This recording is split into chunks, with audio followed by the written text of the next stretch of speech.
hotline. Online sa hotline. Joining us this morning is the head of the incident management team. We have Dr. Zivard Gerhard Kailian. Doc, good morning. Yes, good morning so much. Kada mong agad yung tagpalamat isang Action Radio. Salamat, gid. Doc, ang na-mention ko, diri ka nabalaan ko daw tatlo ni Kailgios, ang zero case, ang ila sining sa COVID, nung report nyo dira. Nadugangan, ini kag ano ni sila nga mga LGUs gani, Doc? As of yesterday, no, ang aton, actually naglubo gid man siya kay 167 yesterday. Sa nagligad nga adlaw, but naglubo siya at 166, no? Kaya tungod man na siyang mga recoveries niya. So, ang mga zero cases na sa municipality sa cities, no? Ang municipality ng Calatrava nga zero, no? Ang aton manapla sa zero. Pero ang aton sa municipality na 1 siya ka new case, na so may active case nga 1. So, ang Balingbago is 13, Binalbagan 3, Taguig 2, ang Candoni 2, Cagayan 3, Don Salvador Benedicto is 2, San Ilviti Magalona is 4, Escalante is 6, Mamaylan is 2, Iligaran is 8, ang Hinubaan is 3, Ilog is 5, ang ating Isabela 2, Pabangkalan 1, or 3 I mean, 3, ang Carlota tas 3, ang atong Nakapiliana 27, ang Manapla is 0, ang Moses-Piliana is 9, ang Murcia is 8, ang atong Pontevedra is 9, ang Pulupanda is 5, ang Sugay is 6, San Carlos is 5, San Enrique 9, ang Pilay 11, si Palay Subong Nagwana, no? Talisay is 8, Tuboso is 3, Valladolid 2, and Victoria 2. So,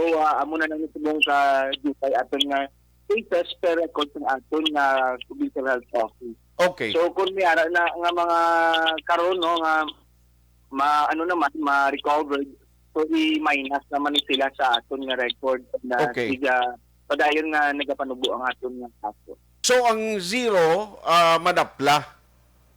Manapla Calatrava. Manapla, Calatrava. Ang Sipalay, may 1 gali sila today. Mag-1 sila. Okay. Kahapon, ina-record.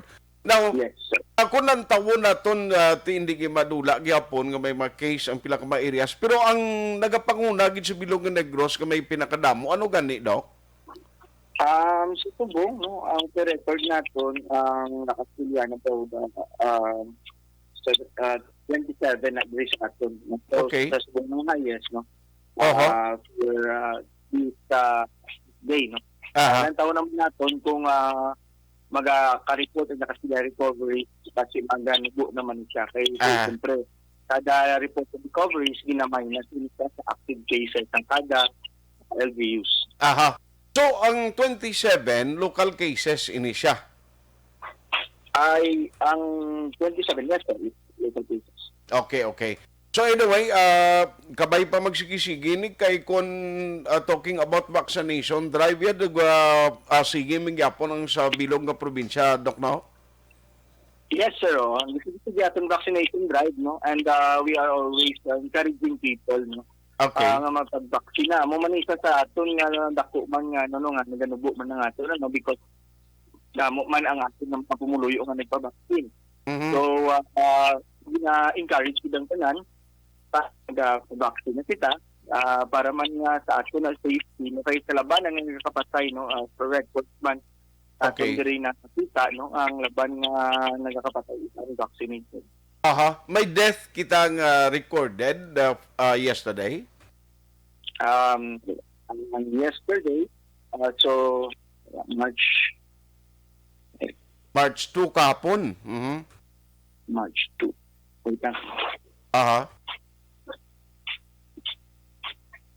Alas 8:55. Gina-review pa ni Doc ang record niya. Pero anyway, ang record ko din, no? Ang death natin March 1 is 3, no? okay. So ang aton nga March 2 karon pa na gurumpan magwa ang aton report. Yes. Pero Doc Subong, no, ma-shift lang ko very quickly since nga daw namin gid ang record naton in terms ang mga cases nagadrop kahapon daw 11 kita in all over the province. ang new cases nga recorded. Do kundi nagligad nga Monday daw amo to pag-umpisa, kundi ko magsala do Monday ang pag-umpisa sa mga additional flights nga nagasulod sa Negros. Subong kumusta mga influx or I mean kadamuon sa mga pasahero nga Negrosanon o kung nagasulod diri sa aton, damo na gid man sa record ninyo. Yes, so damo na kita sa CCTV sa namin no ang aton nga pag atag sang tigid nga ano nga antigen test no. Man kita gyapon naka-standby dito nga sa antigen test sa airport, but ang records natin shows nga zero ang aton nga ang aton antigen test, especially nga may mga sa fully vaccinated laban ang fully sa airport is fully vaccinated. Ang ilang is sa vaccination card na. Klaro untang ang ispas is still required para sa mga travelers going to Negros Occidental. Yes, actually, no, ang ating pass is still required, but because the province is now unrestricted, it is used by LGU to monitor kung tanan for contact tracing. No?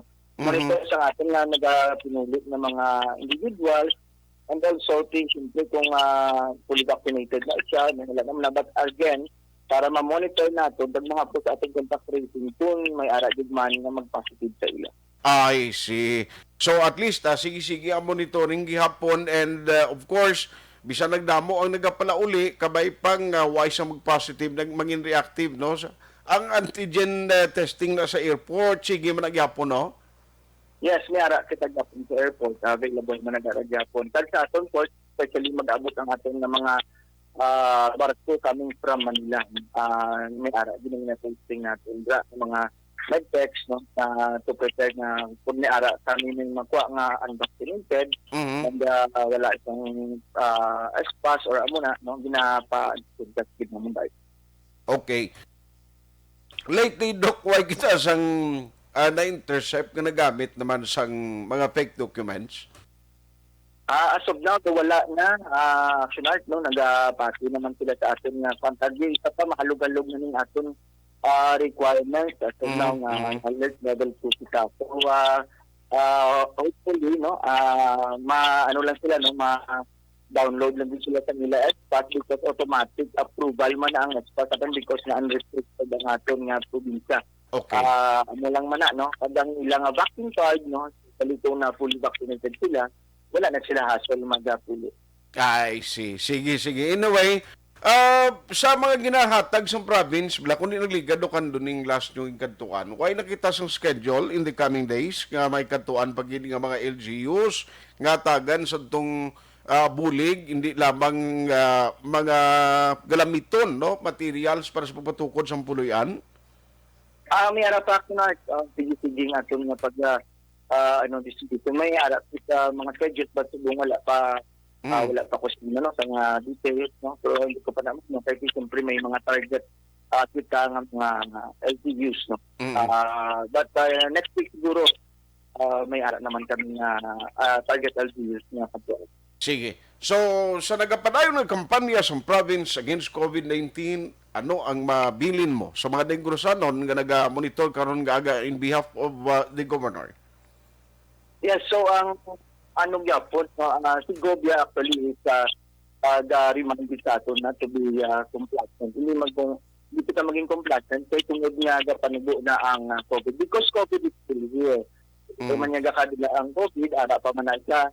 And tumutunan ang aton nga pag-prepare, especially ang aton nga paggamit sa aton mask, no aton nga social distancing, no ang aton hand washing, no kinanglan para yapon sa aton paggamit kani maging ano na bala automatic na para sa aton. And ang respect natin sa isa at isa, pag mag-ananay kita, no, ang may ara kita nga mask, para kung may ara gid man sang linat mamalaan, may infected sira, at least may barrier sa pag-saibo sa virus from one person to another.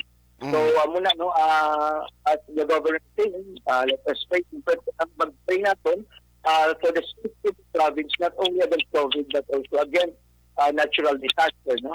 Even though nga sa buwan, laon, actually, nagapanubo naman, no? Okay. Kasi mga alert sa iyang mga seismic or volcanic quakes, no? Naganito po naman siya, no? Siya na lang subong nagkapabilis man siya, no? So daw nagkakaroon naman siya, but then again, no, hindi kita dapat mag-prepare. We are always to prepare every day, no?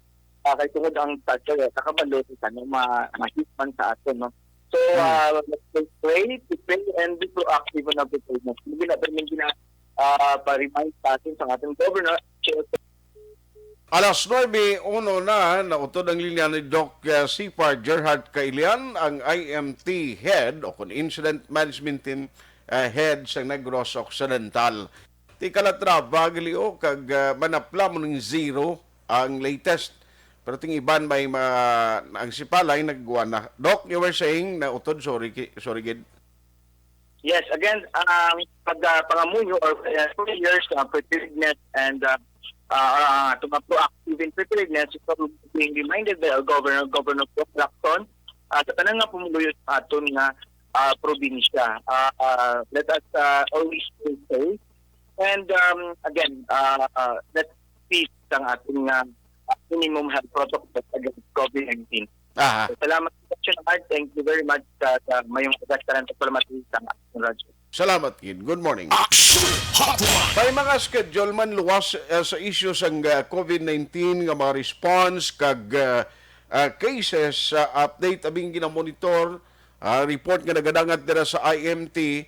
At least bisan sa kadamuon subong sa nagpalauli diri sa Negros na way sa nangin reactive pagin nga reported no nga mga passengers barko man o kun eroplano tani amo na lang na kay tikon fully vaccinated ka na kapin pa kun na booster ka at least the why problema no sa imo sinina nga pag-travel.